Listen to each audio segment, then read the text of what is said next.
नमस्कार and welcome you all world affairs. मैं हूं प्रशांत धवन। नाउ रिसेंटली देखो जर्मनी काफ़ी न्यूज़ में आ गया इंडिया में फिर से, क्योंकि जर्मनी के एक न्यूज़ आउटलेट ने एक बहुत ही रेसिस्ट कार्टून्स इंडियंस के बारे में पब्लिश किया, जहां पर फोकस था भारत की आबादी पर। यहां पे आप देख पाओगे German magazines racist cartoons mocking India अर्क्स नेट्सियंस। अब ये कार्टून आपके सामने, और अगेन इस कार्टून को लेकर ऑनलाइन कई लोगों ने आपत्ति जताई। भारत सरकार के कई मिनिस्टर्स ने ओपनली ये कहा कि डियर कार्टूनिस्ट, आप हमको मॉक कर रहे हो, मगर याद रखिएगा बहुत ही जल्द इंडिया की इकोनॉमी जर्मन इकोनॉमी से भी आगे निकल जाएगी। और यहाँ पे आप देख पाओगे कंचन गुप्ता ने ये लिखा है कि Germany this is outrageously racist. बहुत ही ज़रा रेसिस्ट कार्टून है ये अपने आप में। ना कार्टून जो है यहाँ पे आप देख पाओगे ऊपर लिखा है कि इंडिया आगे निकल गया चाइना से। रिसेंटली आप सबको पता होगा यूएन के एस्टिमेट्स के हिसाब से इसी साल इंडिया ऑफिशियली बीट कर देगा चाइना को आबादी में। ये बात अब कंफर्म हो चुकी है। और इस कार्टून में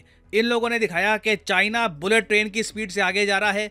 फिर यहाँ पर इंडियंस एक ट्रेन पर, ओवर क्राउडेड ट्रेन पर, ट्रेन की छतों पर बैठ के इस तरीके से आगे निकल रहे हैं।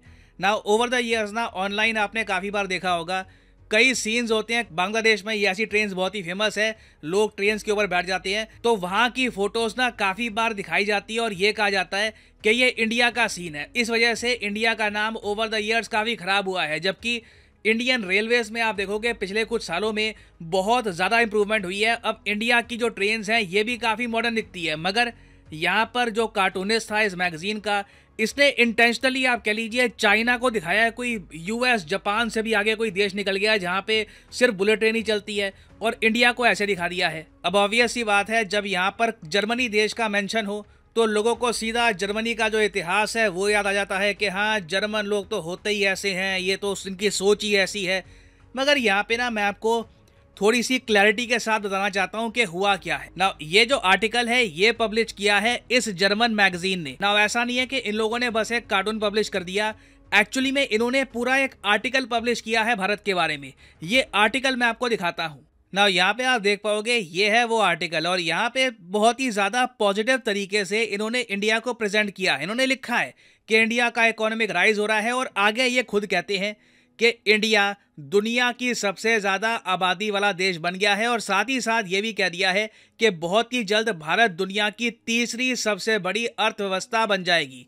ना ये जो बात है जर्मनी के लिए एक्सेप्ट करना काफ़ी मुश्किल था, मगर ओपनली ये लोग कह रहे हैं कि हम मानते हैं कि इंडिया जो दुनिया की पांचवी सबसे बड़ी अर्थव्यवस्था है, ये बहुत ही जल्द जर्मनी और उसके बाद जापान को बीट करके दुनिया में तीसरी सबसे बड़ी अर्थव्यवस्था बन जाएगी। It is bound to happen. और आप पूरा आर्टिकल देखोगे ना तो इंडिया के बारे में बहुत अच्छी बातें लिखी है कि over the years infrastructure improve हुआ है। इन्फोसिस का मेंशन यहाँ पर किया गया है। इंडिया का जो कंट्रीब्यूशन है ग्लोबल ग्रोथ पे उसके बारे में मेंशन किया गया है। और एक बहुत ही अच्छा यहाँ पे मैं आपको दिखाना चाहता हूँ, इन्होंने ग्राफिक भी बनाया है जिससे एक आप कह सकते हैं हम कंपैरिजन कर सकते हैं इंडिया और बाकी कंट्रीज़ की पॉपुलेशन का। ना यहाँ पे आप देख पाओगे इन्होंने अपने ग्राफ में दिखाया है कि किस तरीके से इंडिया की पॉपुलेशन ने कैचअप किया है चाइना को, और आगे फिर इन्होंने अपने ग्राफ में ये भी दिखाया है कि किस तरीके से आने वाले कुछ सालों में इंडिया की आबादी 160 करोड़ के ऊपर जाएगी, चाइना की आबादी गिरती रहेगी, और एक टाइम पे आकर चाइना की आबादी, जैसे मैंने आपको बताया था पहले, 100 करोड़ से भी कम हो जाएगी। इंडिया की आबादी 170 करोड़ के आसपास जा सकती है। It is a possibility.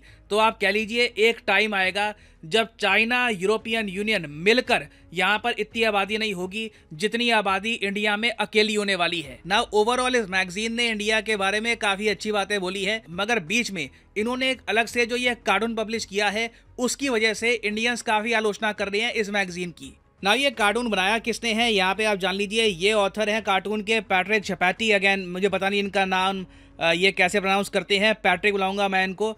नाम से लगता नहीं होगा, मगर इनका जन्म पाकिस्तान में हुआ था। इनकी जो मदर हैं ये लेबनान से हैं। लेबनान आपको पता होगा एक देश है जो इजराइल के नॉर्थ में आपको मिलेगा। वहाँ पे एक काफ़ी बड़ी मुस्लिम पॉपुलेशन भी आपको मिलेगी। तो इनकी मदर है वो लेबनान से हैं, और इनके जो फादर हैं ये स्विट्ज़रलैंड से हैं। तो इनका जन्म कराची में हुआ है, और आप कह लीजिए ओवर द ईयर्स ना इनके बहुत सारे कार्टून्स हैं जहाँ पर डिलिबरेटली इंडिया को बहुत ज़्यादा ख़राब तरीके से दिखाया गया है। फॉर एग्जांपल जब वैक्सीन की बात आई थी तब इन्होंने इंडिया को इस तरीके से दिखाया कि यहाँ पे इंडियंस बिल्कुल गरीबी में यहाँ पे बैठे हुए हैं, और एक बिजनेसमैन यहाँ पर कहता है कि वैक्सीन हमारी सेक्रेड काऊ है। फिर उसके अलावा नटराज स्टैचू के बारे में ऑफ कोर्स आपको पता होगा, वहाँ पर जॉर्ज बुश को डाल दिया और लिख दिया इंडिया न्यू डील, नीचे शिवा की जगह लिख दिया बुश शिवा। तो थोड़ा सा इनका आप कह लीजिए इस टाइप का एक स्टाइल रहता है, इंडिया को ऐसे डिपिक्ट करते हैं। मैं ये नहीं कहूँगा कि ये आदमी कोई बहुत एंटी इंडियन है, पाकिस्तान में पैदा हुआ तो बाय डिफ़ॉल्ट एंटी इंडियन हो जाएगा, मगर डेफिनेटली इनके कार्टून में एक ट्रेंड है, इंडिया को हमेशा नेगेटिव तरीके से ये दिखाते हैं। और ऑनलाइन देखिए इंडियंस इस पर्टिकुलर कार्टून को लेकर, ये जो चाइना को बुलेट ट्रेन में दिखाया, इंडियंस को गरीब दिखाया, इसको लेकर कंफ्यूज इसलिए थे क्योंकि लोगों को समझ नहीं आ रहा था कि एक जर्मन कार्टूनिस्ट चाइना का इतना बड़ा फैन इंडिया को इतने खराब तरीके से क्यों दिखा रहा है। और इंडियंस के गुस्से का एक रीजन ये भी है कि पिछले कुछ सालों में आप देखोगे लगातार ऐसे कार्टून्स पब्लिश हुए हैं जहां पे ना इंडियंस को कॉन्स्टेंटली एक गरीब कंट्री की तरह दिखाया गया है।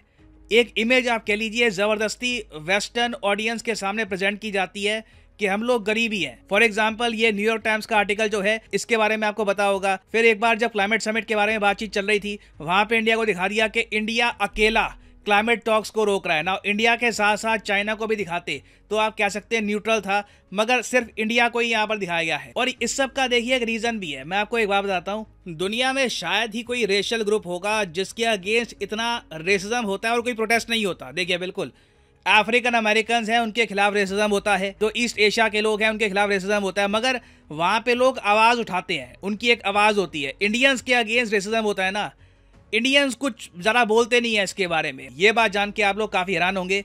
एक सर्वे हुआ 2020-21 में, उसमें यह पाया गया कि 50% जो इंडियन अमेरिकन हैं यूएसए में, इनके अगेंस्ट रेशियल डिस्क्रिमिनेशन हो चुकी है। इन्होंने खुद ये बात एक्सेप्ट करी थी। और ये सब तब हो रहा है इवन दो जब इंडियन सबसे ज्यादा हाईएस्ट अर्निंग एथनिक ग्रुप है यूएसए में बाय फार। हम लोग जापानीज अमेरिकन, चाइनीज अमेरिकन सबसे बहुत ज्यादा आगे हैं। तो इस बार ये देखकर मुझे काफी अच्छा लगा कि भारत सरकार के कई मिनिस्टर्स ने खुद ओपनली इस कार्टून को कहा कि ये आपत्तिजनक है, ये रेसिस्ट है। और अगली बार इस कार्टून से ये कार्टून बनवाने से पहले थोड़ी एक बातचीत करेंगे कि किस तरीके से इंडिया को प्रेजेंट करना है।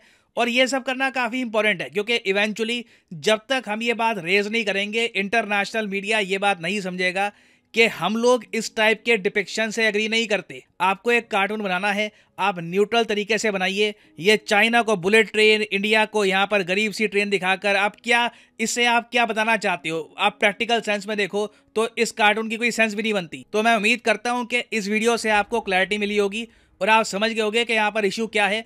मैं यहाँ पर ये नहीं कहूंगा कि जर्मनी बहुत रेसिस्ट है इंडियंस के अगेंस्ट, जर्मन लोग ऐसे होते हैं वगैरह। थोड़ा सा डिटेल से ओपन माइंड के साथ देखिए कि यहाँ पर इशू क्या है। You will be able to understand things a lot better. और फाइनली यहाँ पर मैं ये भी ऐड कर दूं कि लाइफ में अगर आप एक बार प्रॉपरली एक एग्जामिनेशन की तैयारी करना चाहते हैं, घर बैठे या काम करते हुए कहीं भी, तो अनअकैडमी के क्वालिटी कोर्सेज आप परचेज कर सकते हैं at a heavy discount. Simply जाइए कमेंट सेक्शन में, यहाँ पे आपको मिलेंगे एग्जाम्स के link. For example let's say आप प्रिपेयर कर रहे हैं यूपीएससी के लिए, तो यूपीएससी के लिंक पर यहाँ पे आपको करना है क्लिक और यहाँ पे आप कर सकते हैं परचेज यूपीएससी का कोर्स जिसके अंडर प्रीलिम्स और मेंस दोनों यहाँ पे आपके कवर होंगे। अगर आप चाहते हैं कि सिर्फ 3 महीने का कोर्स परचेज करना है या 6 महीने का फॉर द प्रीलिम्स, ये भी आप कर सकते हैं परचेज। मगर जो प्राइसेस यहाँ पर लिखे हैं ये कभी भी पे मत कर देना, सिंपली कोड यूज करो PD10 और अपने आप प्राइसेस गिरने स्टार्ट हो जाएंगे। You will be able to save a lot of money, so use the code PD10 and save money. So इसी नोट के साथ ये है वीडियो का अंत। Thank you for listening and as always God bless you all.